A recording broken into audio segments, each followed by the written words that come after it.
Há institutos jurídicos que nascem da necessidade brutal do Estado de enfrentar crimes que ele sozinho não consegue investigar.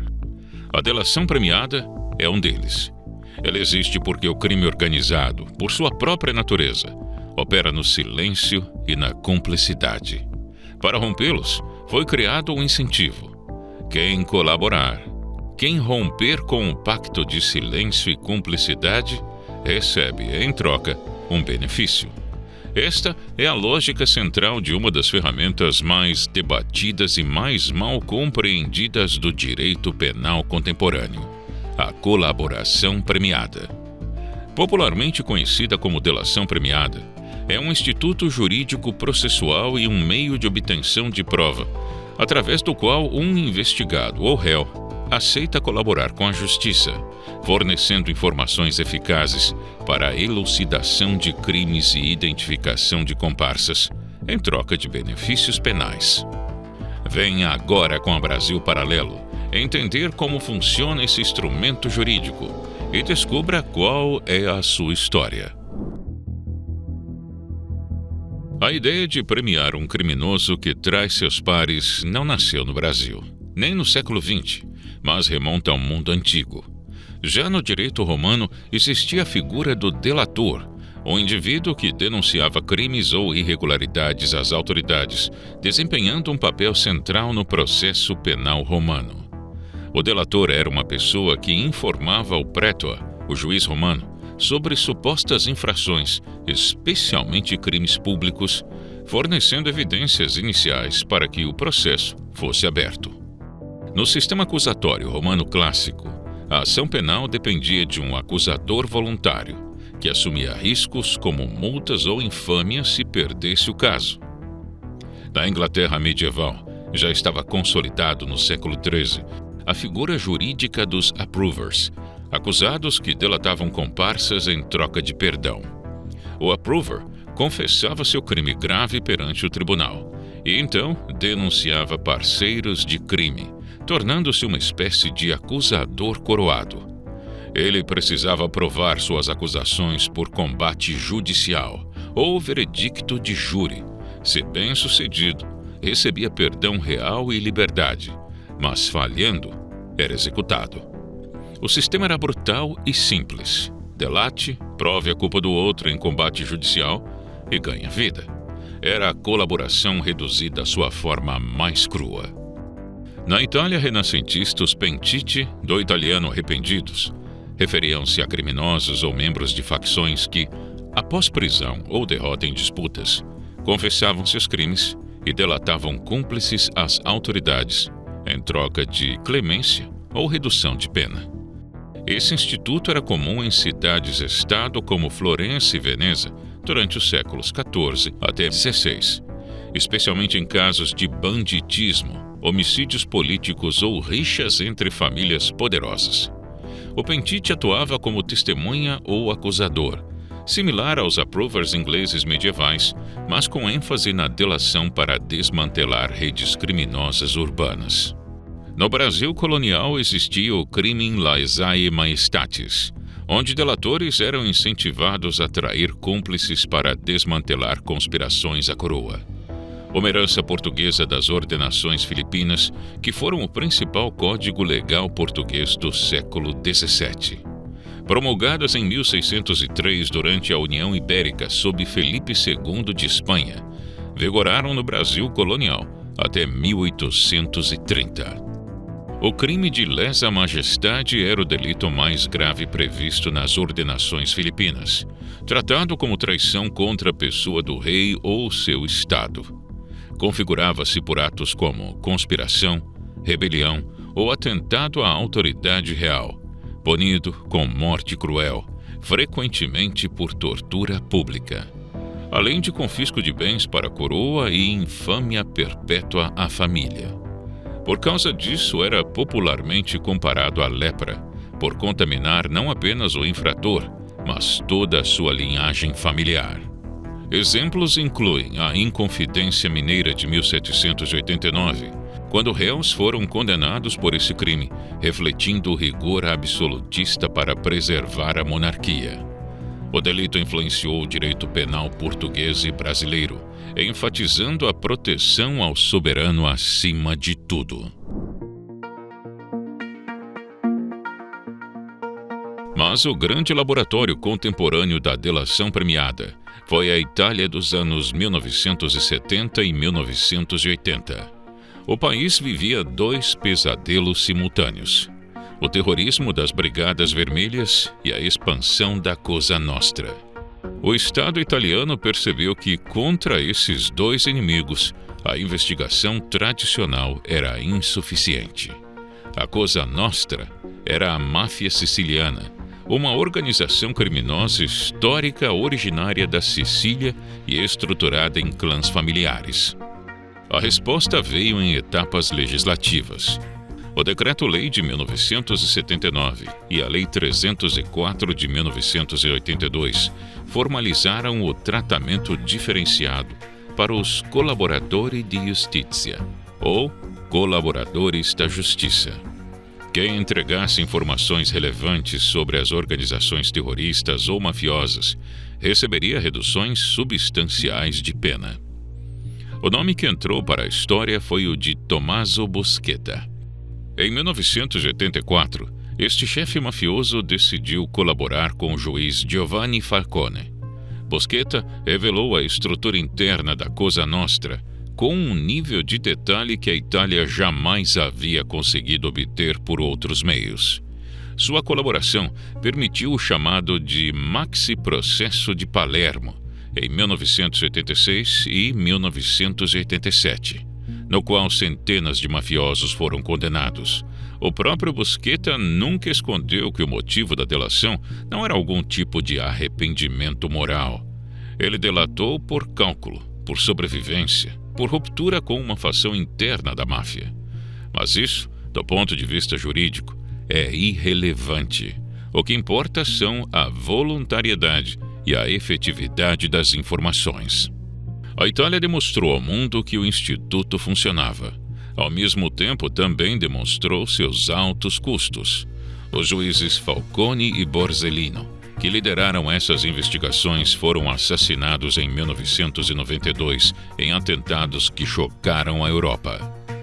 De qualquer forma, o caso italiano teve grande influência internacional e tornou-se a principal referência moderna. O depoimento de Tommaso Busquetta ao juiz Giovanni Falcone virou o marco global de eficácia da delação premiada. Paralelamente à Europa, os Estados Unidos desenvolviam um sistema próprio com lógica semelhante, mas fundamentos distintos.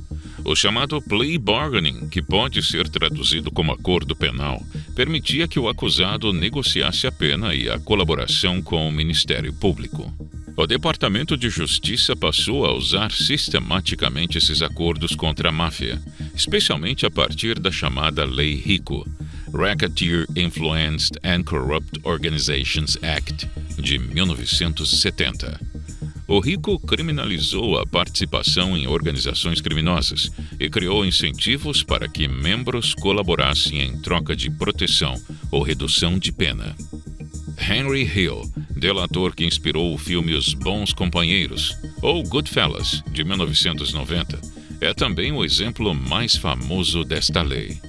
Se você acredita que o resgate de bons valores é fundamental para a nossa sociedade, conheça o trabalho da Brasil Paralelo.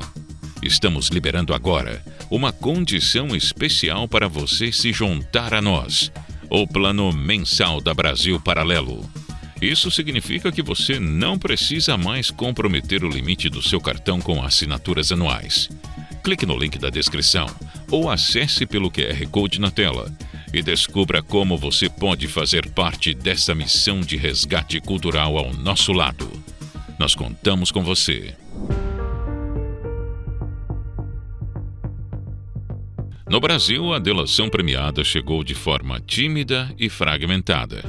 O primeiro passo foi a Lei dos Crimes Hediondos de 1990, que introduziu a previsão de redução de pena para colaboração. Tecnicamente chamada Lei 8.072, já previa em seu artigo 8º parágrafo único, a redução de pena de 1 a 2/3 para o participante ou associado de quadrilha que denunciasse à autoridade a organização criminosa, possibilitando seu desmantelamento. Pouco tempo depois, a Lei 9.807 de 1999 estabeleceu o Programa de Proteção a Testemunhas e previu o perdão judicial. Trouxe pela primeira vez uma regulamentação mais ampla sobre a redução de pena para o colaborador que cooperasse efetivamente com a investigação. Mas esses instrumentos eram esparsos, sem sistematização processual, sem regras claras sobre a forma de acordo, sem garantias ao colaborador nem ao acusado por ele delatado. O direito brasileiro precisava de um modelo mais consistente. Até que a Lei 12.850 de 2013 definiu o rito da colaboração premiada, as obrigações do colaborador e os limites do Ministério Público e da Polícia. Esse é o marco regulatório atual que disciplinou de forma minuciosa o acordo de colaboração premiada. Os benefícios previstos são expressivos: redução da pena em até 2/3, substituição por penas restritivas de direito ou até mesmo perdão judicial, a extinção completa da punibilidade. Em contrapartida, o colaborador deve efetivamente contribuir, e a lei estabelece condições objetivas para definir isso, como identificação dos demais coautores e partícipes no crime, revelação da estrutura hierárquica da organização, prevenção de infrações decorrentes, recuperação do produto ou proveito das infrações ou localização de vítima com integridade física preservada. Do ponto de vista processual, a lei estabeleceu que o acordo deve ser homologado pelo juiz, que verificará apenas sua regularidade, legalidade e voluntariedade. Não entrará no mérito das declarações. As negociações são conduzidas entre o Ministério Público e o acusado, assistido por defensor, e o delegado de polícia também pode propor o acordo na fase investigativa. O pacote anticrime de 2019 refinou a lei, proibindo, por exemplo, que medidas cautelares graves como prisões sejam decretadas apenas com base na palavra do delator. Ainda acrescentou a exigência de que o acordo de colaboração seja remetido ao juiz para homologação somente após o recebimento da denúncia. A reforma também aperfeiçoou as regras sobre sigilo das tratativas, protegendo o colaborador durante as negociações. A teoria se consolidou na prática por meio de casos que se tornaram emblemáticos no Brasil e acabaram moldando a interpretação do Instituto Jurídico, evidenciando tanto sua potência quanto seus limites. A Operação Lava Jato, iniciada em março de 2014, foi o grande teste do modelo da delação premiada. A operação foi amplamente divulgada e minuciosamente acompanhada pelas mais bem pagas equipes de advogados e juristas do país. O doleiro Alberto Youssef e o ex-diretor da Petrobras, Paulo Roberto Costa, foram os primeiros grandes colaboradores. Costa revelou o esquema de propinas sistematizado dentro da estatal, com valores percentuais sobre contratos pagos a partidos políticos. E Youssef revelou a cadeia financeira que operacionalizava esses pagamentos. A colaboração desses dois personagens foi o gatilho para um efeito cascata, que ao longo dos anos seguintes alcançaria parlamentares, ministros, presidentes de empreiteiras, dirigentes partidários e até o presidente da República. A operação foi tão bem sucedida que atingiu até mesmo outros países. A Petrobras foi processada nos Estados Unidos, onde teve que indenizar os acionistas da empresa. E no Peru, talvez o caso mais emblemático, atingiu diretamente 4 ex-presidentes da República. Em dezembro de 2016, foi homologado pelo Supremo Tribunal Federal o acordo de colaboração envolvendo executivos da construtora Odebrecht e de sua subsidiária, Braskem. Foram 77 colaboradores, com depoimentos que alcançavam não apenas o Brasil, mas países da América Latina e da África, onde a empresa operava. Nenhum instituto jurídico que movimenta tantos interesses pode estar imune à tensão constitucional. A delação premiada toca em vários pontos sensíveis. O primeiro é o princípio da não autoincriminação, o chamado nemo tenetur se detegere. O colaborador, ao delatar, inevitavelmente se autoincrimina. A saída jurídica é que a colaboração é voluntária. Ninguém é obrigado a delatar. Mas os críticos apontam que, quando a alternativa é uma pena altíssima, a voluntariedade pode ser apenas formal. O segundo é o princípio da presunção de inocência em relação aos delatados. As declarações do colaborador não são prova suficiente por si só. O STF e o STJ têm reiterado que a condenação baseada exclusivamente em delação sem corroboração por outros elementos viola a presunção de inocência. Este é o ponto mais crítico na aplicação prática do Instituto. A delação abre investigações, mas não conclui processos. O terceiro ponto é o controle da atuação institucional. O Ministério Público tem ampla discricionariedade para negociar os termos do acordo, mas exige supervisão judicial rigorosa para evitar abusos, acordos excessivamente benéficos que configurem impunidade ou, no sentido oposto, pressões indevidas sobre o colaborador. A colaboração premiada é um instrumento que carrega consigo riscos intrínsecos, mas é também uma ferramenta que já se provou muito eficiente em ampliar investigações para onde antes parecia inalcançável. Em casos onde a investigação clássica estava paralisada diante da lei do silêncio, foi a voz do colaborador que rompeu a opacidade e permitiu que o Estado chegasse até o núcleo principal das organizações. O debate sobre seus limites não é um sinal de fracasso do Instituto. É justamente sinal de sua maturidade jurídica. Se você chegou até aqui é porque não se contenta com respostas fáceis.